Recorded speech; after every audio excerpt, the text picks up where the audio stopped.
This is the cross of the zodiac, one of the oldest conceptual images in human history. It reflects the sun as it figuratively passes through the 12 major constellations over the course of a year. It also reflects the 12 months of the year, the 4 seasons, and the solstices and equinoxes. The term zodiac, broadly speaking, the story of Horus is as follows. Horus was born on December 25th of the Virgin Isis Mary. His birth was accompanied by a star in the east, and upon his birth he was adored by 3 kings. At the age of 12 he was a prodigal child teacher, and at the age of 30 he was baptized by a figure known as Anup, and thus began his ministry.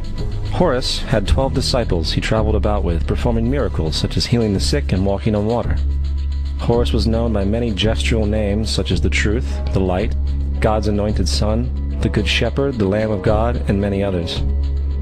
After being betrayed by Typhon, Horus was crucified, buried for 3 days, and thus resurrected. These attributes of Horus, whether original or not, seem to permeate many cultures of the world, for many other gods are found to have the same general mythological structure. Attis of Phrygia, born of the Virgin Nana on December 25th, crucified, placed in a tomb, and after 3 days was resurrected. Krishna of India, born of the Virgin Devaki with a star in the east signaling his coming.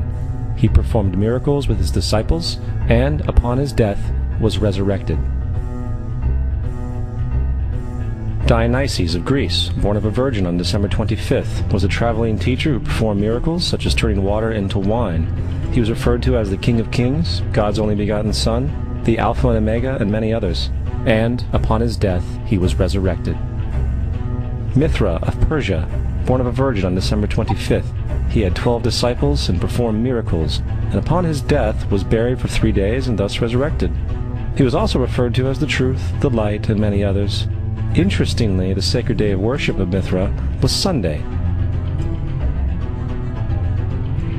The fact of the matter is, there are numerous saviors from different periods from all over the world which subscribe to these general characteristics. When hostilities commenced in Europe in 1939, it was realized that the American people had no intention of entering the war. But they believed that this country could be enticed into the war in very much the same way that it was enticed into the last one. They planned, first, to prepare the United States for foreign war under the guise of American defense. Second, to involve us in the war step by step without our realization. Third, to create a series of incidents which would force us into the actual conflict. These plans were, of course, to be covered and assisted by the full power of their propaganda. Our theaters soon became filled with plays portraying the glory of war. Newsreels lost all semblance of objectivity, and they have used the war to justify the restriction of congressional power and the assumption of dictatorial procedures on the part of the President and his appointees. You don't find a chair. You don't find a telephone, a computer. The biggest piece of a telephone I found was half of the keypad, and it was about this big. Thermite is so hot that it'll just cut through steel, through structural steel, for example. It was not hit by a plane. This building had fires on only 2 or 3 floors. Free fall speed. They first blow one of the central columns so the building.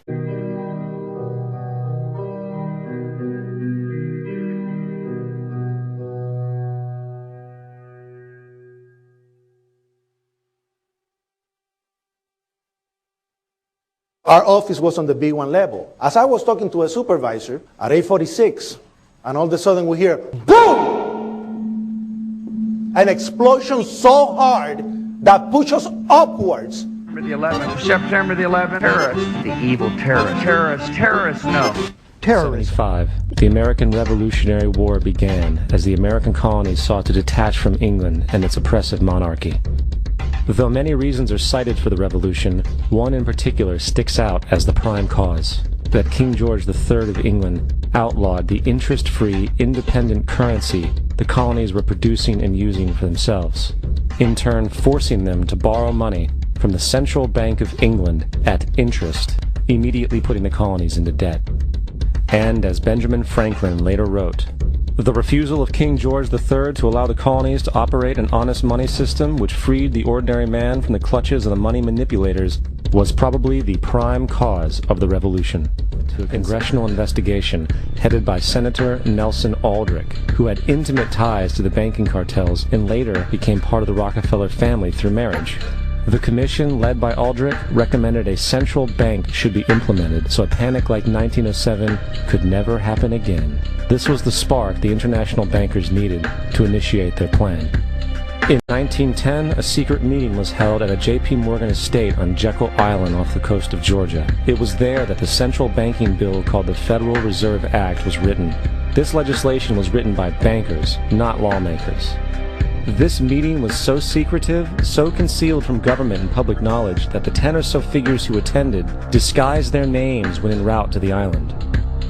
After this bill was constructed, it was then handed over to their political frontman, Senator Nelson Aldrich, to push through Congress.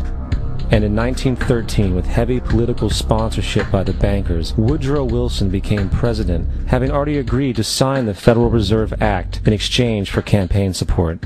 And 2 days before Christmas, when most of Congress was at home with their families, the Federal Reserve Act was voted in, and Wilson in turn made it law.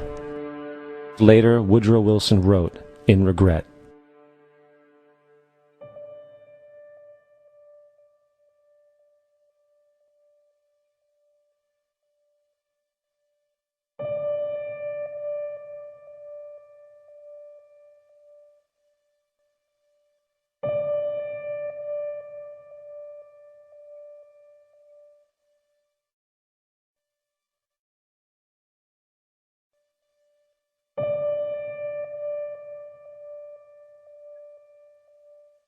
Congressman Louis McFadden also expressed the truth after the passage of the bill. A world banking system was being set up here, a superstate controlled by international bankers, acting together to enslave the world for their own pleasure. The Fed has usurped the government. The gold standard was abolished. If you look at a dollar bill from before 1933, it says it is redeemable in gold. You look at a dollar bill today, it says it is legal tender, which means it is backed by absolutely nothing. In 2005, an arrangement between Canada, Mexico, and the United States was made. This arrangement, unannounced to the public, unregulated by Congress, merges the United States, Mexico, and Canada into one entity, erasing all borders. It's called the North American Union, and you might want to ask yourself why you've never heard of this. In fact, there is only one mainstream reporter who has actually heard of and has had the courage to cover this issue. This isn't some trade agreement. It is a total removal of sovereignty from these countries, which will also result in a completely new currency called the Amero.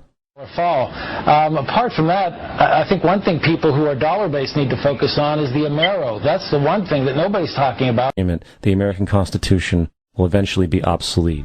In 2005, Congress, under the pretense of immigration control and the so-called War on Terrorism, passed the Real ID Act.